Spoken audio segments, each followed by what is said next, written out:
Oh my god. We've reached it. We've reached the point. Like this is so. This is like the biggest significant point like in this show. It has to be like we've reached that moment. Like ever since the first episode, like the wall has almost been like. It's almost been like a character like in of itself. Like the walls are like they're so significant to the whole story, and they're gone. That's it. They're gone, and every single Titan. I mean, I don't even know like what even put a number on how many there are. But fucking hell, there has got to be an army of like probably more. Because if you think they're stood like literally shoulder to shoulder for how big it. Oh my god, they're all colossals. Fucking hell. How? There's no way. Like, there's no way that like they don't literally just do what they say that they're going to do and trample the whole fucking world. You can't stop that. Shit, and I don't know where we go from here. Like, where's the? I don't know. Like, it's interesting because I'm thinking like, where does the? I mean, I know that it's going to still be amazing, like amazingly well written, like from here on out. But my point is like, I'm just stuck as to where the story goes, because like the story in general, and generally like in most stories, like the story comes with characters and their sort of like fight against themselves, like what they believe, what their motives are and stuff. But Erin's has always been straightforward. I mean, it's kind of flipped if you think about it from the very start, where it's like, you know what I mean, I'm going to kill all the Titans to I'm going to kill everyone else, you know. So it has kind of more of like a 180, but generally like, I don't know where it goes from here, because like I'm thinking, because this is the thing, like Armin and whatnot, like he was so happy. He was like, because Armin was like, I was proven right. Like I was the one that stood by his side when everyone else was, you know what I mean? They were doubting Eren and what his like where his allegiances like lay, and Armin was like so happy because he was you know vindicated in his reasoning, and then it immediately turns. It's like wait a minute, we don't need that many. Why is he getting like all of the Titans? And it's like it's like, so I don't know. I think you could have. I don't know, because I don't want that to be the case. I don't want it to be like, I don't know how they're gonna react, because it's like he's doing it for them, right?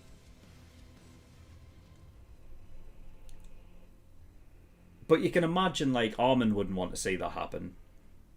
I would like to see what the other members of the crew think.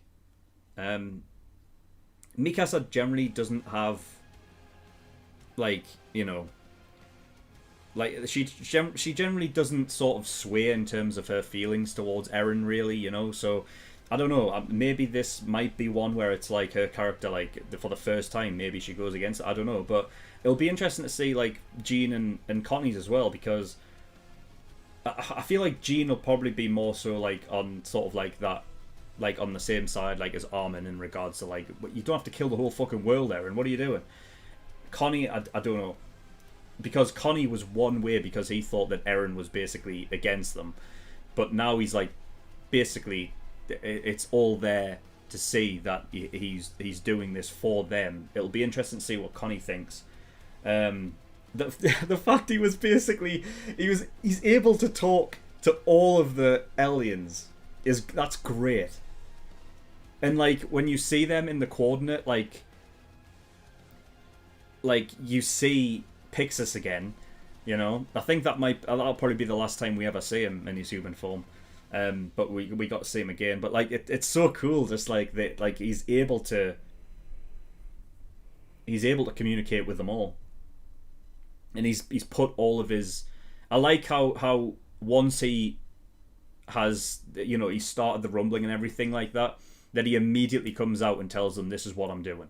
Because I feel like in his mind, he was like, he probably hated the idea that he had to keep so secretive to them, you know? So now that he's started what we believe is going to be essentially the end of the world, except for, you know, the Eldians, that, you know, he's like, right, this is my plan. This is what I'm doing. It's mad, man. It's crazy because, like, oh god, this whole story with Amir and how it started, I didn't expect it to like, that was this, because all of this time when you have the, oh god, hold on, let me get a drink. Right.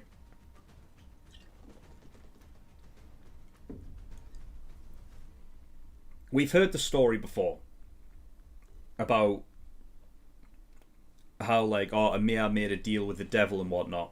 And to some degree, I mean, I guess you can look at it in that sort of, you know, spectrum. We'll get into the whole, like, weird ancient being thing in a bit, but, like, the mad thing is that she, I mean, it's tragic. What like, she has never had a moment's peace.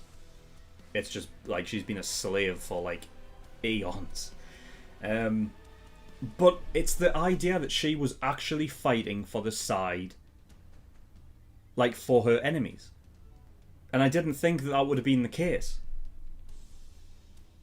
I mean, I get it makes sense totally on paper, like when it's like giving it to you. But I suppose, like, the way that it happens is very much like, 'cause this is the thing, like, we've had this before. Like, throughout this whole show, there's always been the opposite side fighting for essentially what would be considered like their enemies, kind of thing, you know? In that sort of like black and white sense. But, you know, because you've had, you know, the warriors obviously fighting for, you know, Paradis and whatnot. I mean, well, it was really just an infiltration thing, but you get the idea. It's like they've been on that side. And then obviously you've got the Eldians, which obviously include the warriors anyway, that are fighting for Marley. So it's always been that, like, kind of like, it's always been there. But to think that, like, it all started from, like, in the same way is mental to me. And that the Eldians, like, all of that propaganda, like, what you think is propaganda, it's just storytelling, right?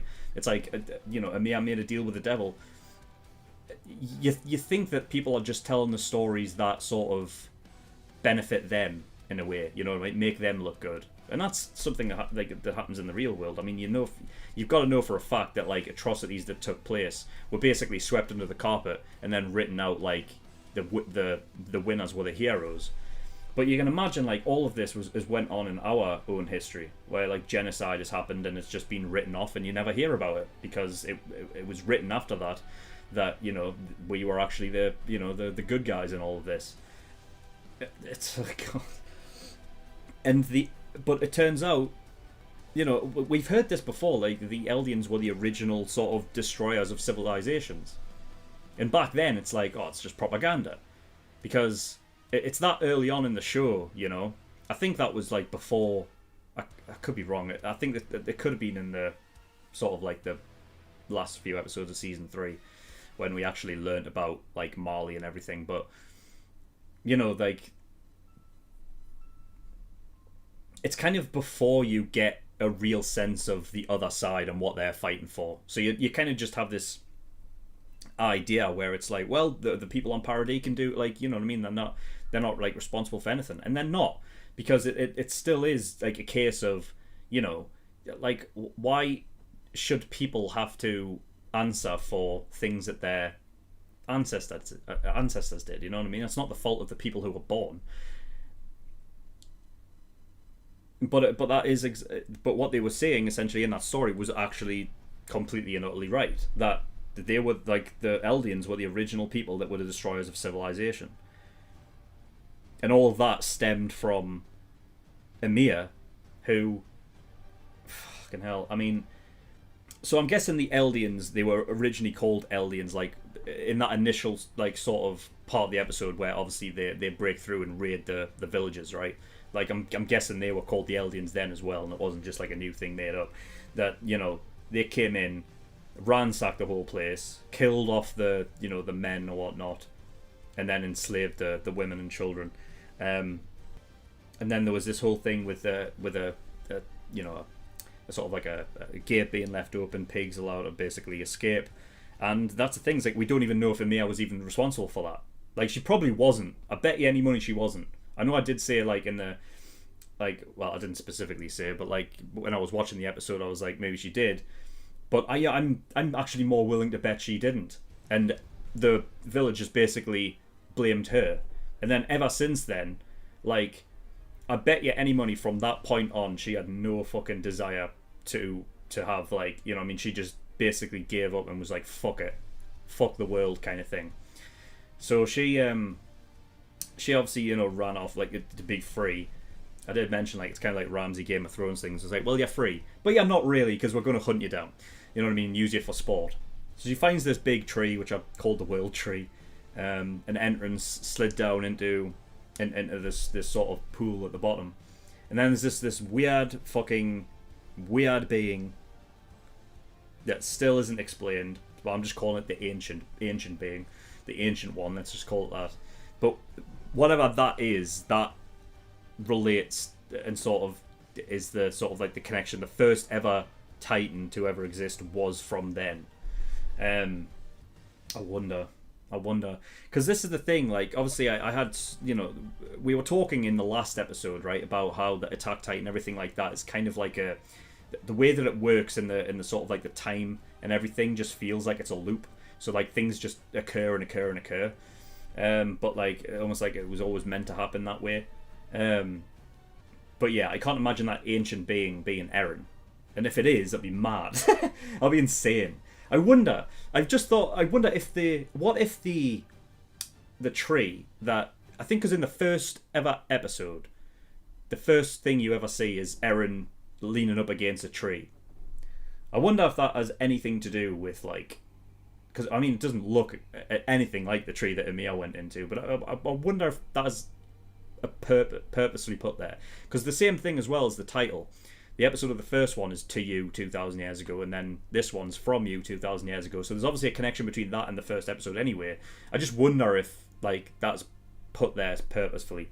And if so, imagine that.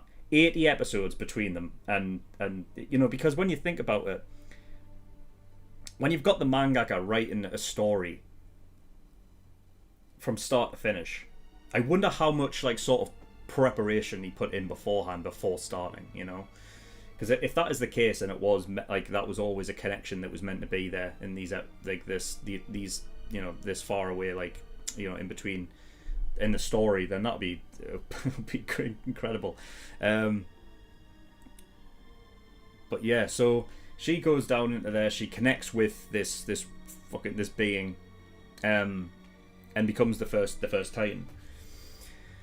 So from then, she ends up, essentially from then on, fighting for the Eldians. So I wonder, like, is there a reason for that?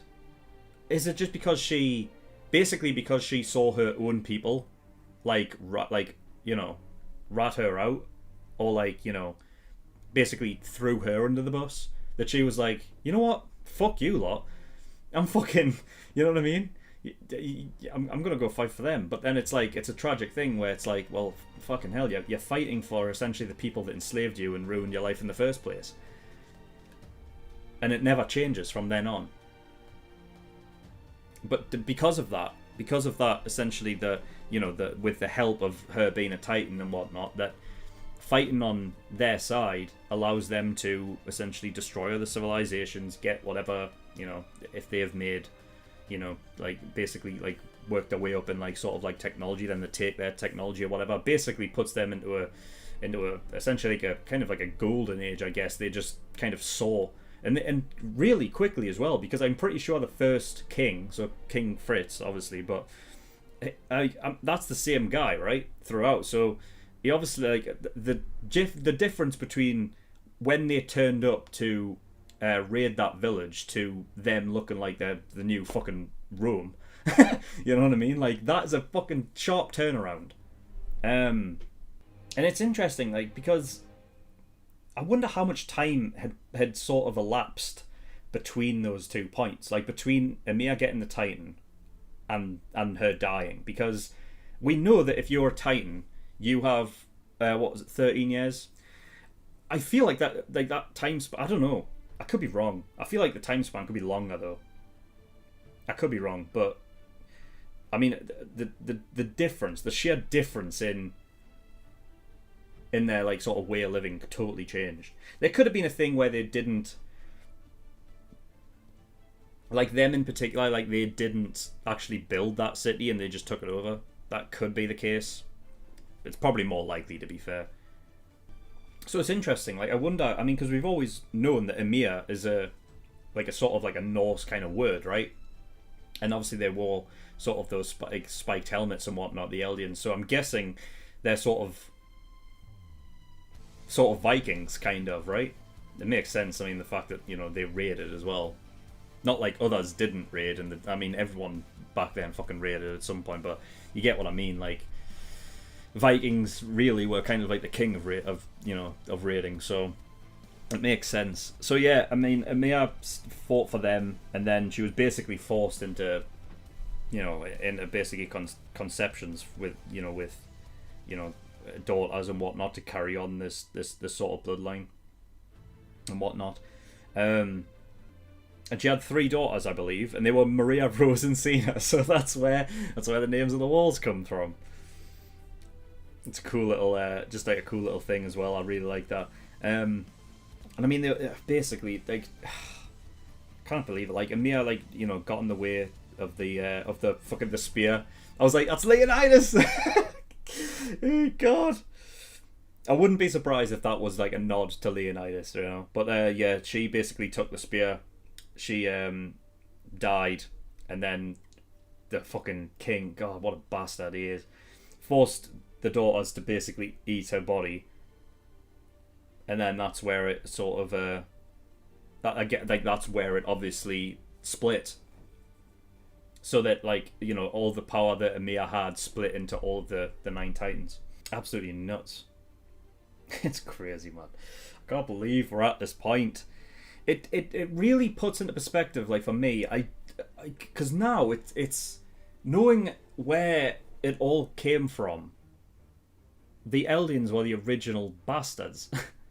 Like, Marley's whole story about, like, where Emir and everything, like, came to be, like how the Eldians, like, came about and they were destroying civilizations. I mean, they were right in what they were saying. It's crazy. And that's the thing, is like, because Eren is essentially carrying out the original king's will, it's like, I don't know how to feel about it. But the thing is that I know that Eren is not doing it for, like, that reason. He's not doing it for, like, for the first king. He's doing it because he loves his people, And he understands that, like, because of, atrocities that took place, many years ago, that, like, the world is essentially against them, and it's kind of like it's just fucked in that regard, like it's like the people overseas are essentially fucking themselves over, because they're having this global assembly to take them out, and all Eren is essentially doing is retaliating. It's a retaliation, It's like, if you really want to, if you're really going to wipe us out and you think we're just going to stand here and take it, then you can go get fucked. You know what I mean? I'm not going to sit around and do nothing.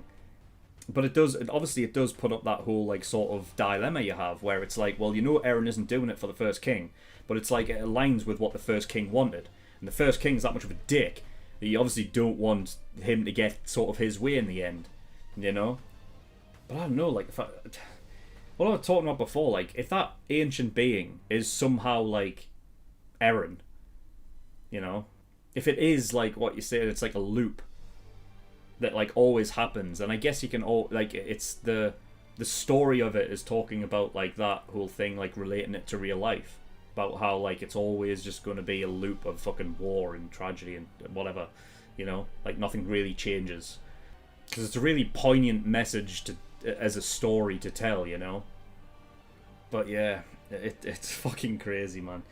I love the imagery of. I mean, that's the thing. It's like that thing connected to Eren's head. Like that's how he is now. Like how does that, I don't even know how that works. I don't know. Like I mean, because he's basically connected up with whatever that being is, and it kind of looks like the way that it looks is I guess somewhat similar to like the way like the coordinate paths kind of look. Like it's got that like sort of body that, you know. So he's essentially like connected to the coordinate almost as like a physical entity, because he looks, I mean, fucking hell, he's huge. It's like this massive fucking just like rib cage thing. Like I don't know, can he get out of it? Because if he's, I hope so, but I'm just wondering like how does his like the way his Titan is, I don't know. But this is crazy. We're at a point where like there's like no turning back. It's just full throttle. I mean, I guess you could like say that for a lot of times in the show, but this is like fuck the rumbling, man. Jesus. And nothing stops Eren. Nothing stops him. He was chained up. He was like, fuck it. Just fucking just pulled out with the cunts. And I think Zeke was right. I think what Eren does, Eren's gonna do, and can't stop it. But damn, dude, that was insane. I don't know if I've got anything else to really talk about. I'm just fuck it. I don't. I'm just gonna get in episode 22 because I want to see where we go from here.